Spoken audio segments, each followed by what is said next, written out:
If you want something so badly that it's consuming you, I need you to hear this. Your desperation is blocking you from getting it. The more you need it, the more you push it away. This sounds backwards, but it's the spiritual law of attraction that nobody talks about. In the next few minutes, I'm going to show you why detachment is the secret to manifestation, and the 3 practices that will help you want what you want without gripping so tightly that you block it from coming. I spent years chasing things I desperately wanted: a relationship, success, recognition, financial security, and the harder I chased, the more they eluded me. I was convinced that if I just wanted it badly enough, worked hard enough, focused intensely enough, I'd get it. But wanting it desperately created a frequency of lack, of I don't have this, I need this, I'm not okay without this. And that frequency pushed away the very thing I was trying to attract. Then I learned the paradox that changed my life. The moment I stopped needing it to happen, it happened. Not because I gave up, but because I shifted from desperation to trust, from grasping to allowing, from attachment to detachment. And in that energetic shift, everything I wanted started flowing to me, because I was no longer blocking it with my neediness. Here's what we're covering. First, why desperate wanting blocks manifestation and keeps you stuck. Second, the difference between desire and attachment, and why you can want something without needing it.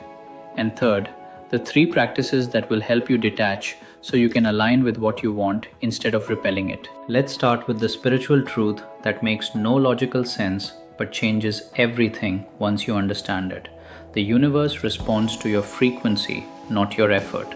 It responds to who you're being, not what you're doing. And when you're desperate for something, you're vibrating at the frequency of lack, of not having, of fear that you'll never get it. And that frequency attracts more experiences of not having, of lack, of disappointment. Think about it this way. When you desperately want something, what's the underlying belief? I don't have this.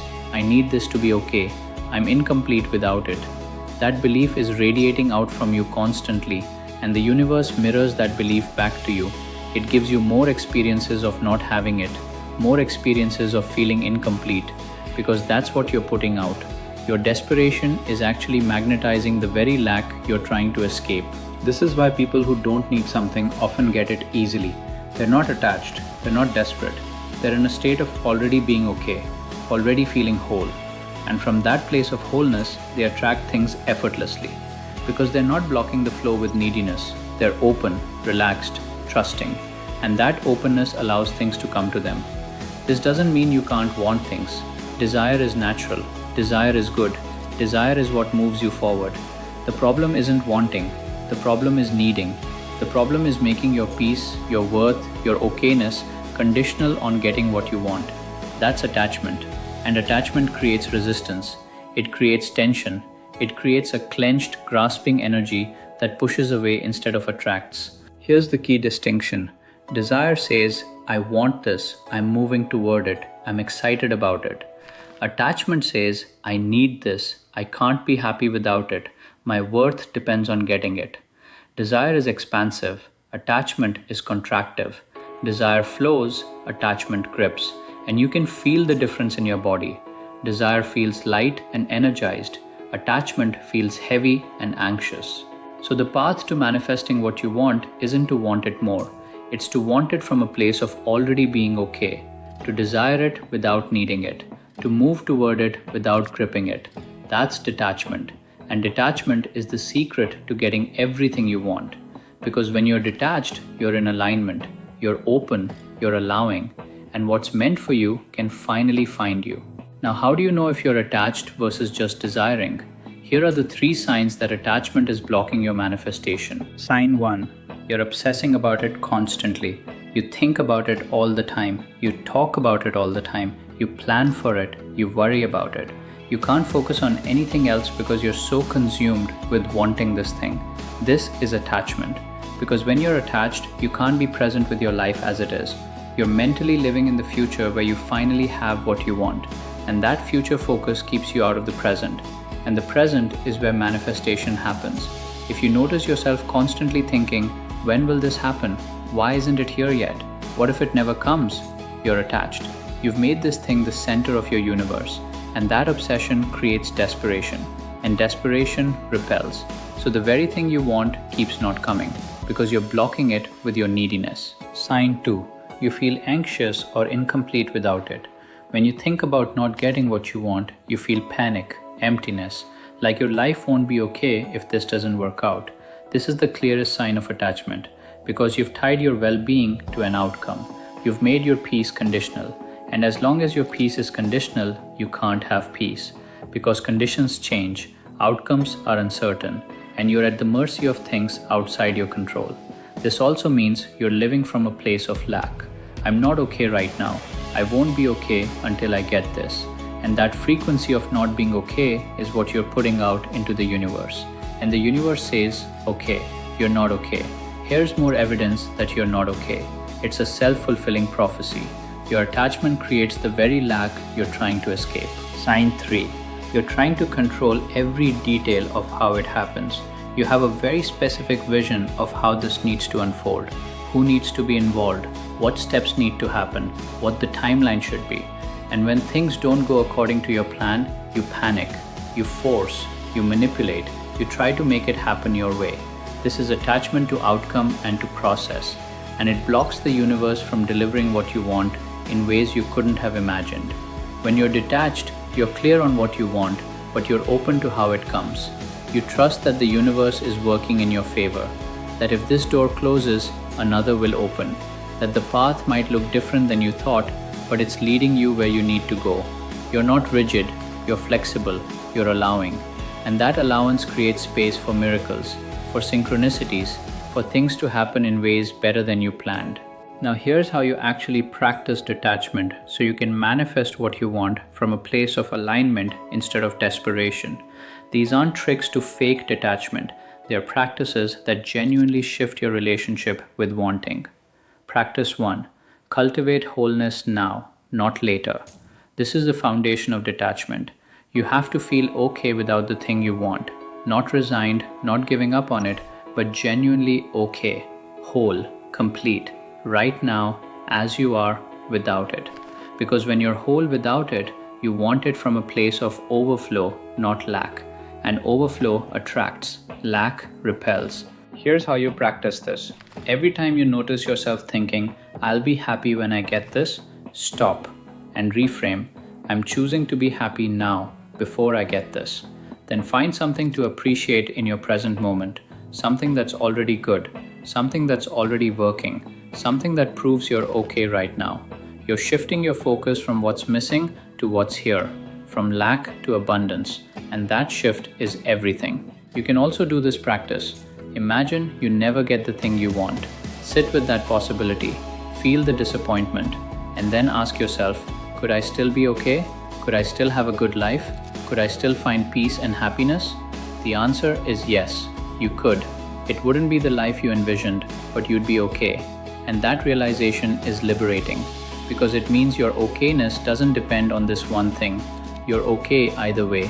And from that place, you're free to want it without needing it. Practice 2. Take inspired action, not desperate action. There's a difference between action that comes from alignment and action that comes from fear. Aligned action feels exciting, it feels right, it flows. You're moved to do it, not forced. Desperate action feels heavy. It feels like you have to do it or else. You're pushing, forcing, trying to make something happen, and you can feel the difference in your body. When you're detached, you take action when it feels inspired, when you get a clear intuitive hit, when something lights you up, and when there's no clear action, you rest, you trust, you let things unfold. You don't force movement just to feel like you're doing something. You honor the natural rhythm of action and rest, of effort and allowing. And that rhythm is what creates manifestation, not constant pushing. Also notice if you're taking action to prove you're worthy of what you want. That's desperate action. You don't need to prove anything. You don't need to earn it through suffering or struggle. You just need to align with it. And alignment feels good. It feels light. It feels like play, not work. So if your action feels heavy and obligatory, pause, check in. Is this inspired or desperate? And adjust accordingly. Practice 3. Trust the timing and the form. This is the ultimate practice of detachment. Trusting that what's meant for you will come. Maybe not in the timeline you want, maybe not in the form you expected, but it will come. And if it doesn't come, something better will. Because the universe is always working in your favor, always guiding you toward what's highest and best, even when it doesn't feel that way. Here's what this looks like. You set your intention, you're clear on what you want, you take inspired action, and then you release it. You surrender the outcome. You say this or something better, in the perfect timing, in the perfect way. And then you go live your life. You don't sit around waiting for it to happen. You don't put your life on hold. You engage fully with what's here now, and you trust that what's meant for you is coming. This doesn't mean you don't care. It means you care without clutching. You want it without needing it. You move toward it without forcing it, and you're open to it showing up in unexpected ways. Maybe it comes differently than you thought. Maybe it comes later than you hoped. Maybe it comes in a form you didn't recognize at first. And all of that is okay, because you trust the process.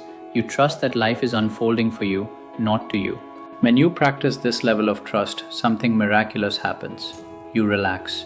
Your frequency shifts from desperation to peace. And in that peace, you become magnetic. Things start flowing to you. Opportunities show up. Synchronicities happen. Doors open. Not because you forced them, but because you got out of the way.